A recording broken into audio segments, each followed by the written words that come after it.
બોટાદના બહુમુખી પ્રતિમા ધરાવતા અનેક સામાજિક ધાર્મિક રાજકીય સંસ્થાઓ સંગઠનો સાથે જોડાયેલા બોટાદના જાણીતા ગૌરક્ષક સામતભાઈ જેબલિયાને એક જીવદયા પ્રેમીએ રાત્રે ફોન કરી માહિતી આપી કે અમુક ગાયો બોટાદના સાળંગપુર રોડે આવેલ પોસ્ટ ઓફિસના કમ્પાઉન્ડમાં ગાયો ભૂખી તરસી ભાંભરડા નાખે છે.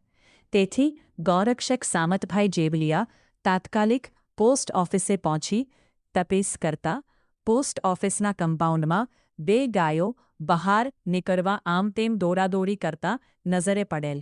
આ પોસ્ટ ઓફિસના જવાબદારોની બેદરકારી સામે આવેલ એટલે સામતભાઈ જેબલિયાએ બોટાદ પોલીસ કંટ્રોલમાં ફોન કરી હકીકત જણાવતા બોટાદ પોલીસનું પીસીઆર વાહન સ્થળ ઉપર આવી ગયેલ અને અનેક મહાનુભાવોને ફોન કરી મહામહેનતે પોસ્ટ ઓફિસના જવાબદાર કર્મચારી જમોડભાઈનો નંબર મેળવી જણાવેલ કે અમુક ગાયો તમારા પોસ્ટ ઓફિસના કમ્પાઉન્ડમાં પુરાઈ આવ્યા છે અને ભૂખી તરસી દુઃખી થાય છે.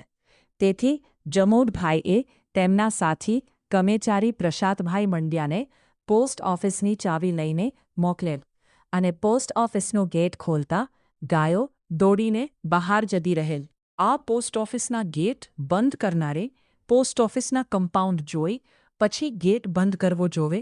જો આ બાબતની જાણ સામતભાઈ જેબલિયાને ન થઈ હોતો આખી રાત ભૂખી તરસી ભાભરડા નાખત, સવારે 10 વાગે ગેટ ખુલે ત્યાં સુધી દુઃખી થાત તો પોસ્ટ ઓફિસના જવાબદાર સામે અધિકારીઓએ પગલાં લેવાની ગૌરક્ષક સામતભાઈ જેબલિયાની માગ છે.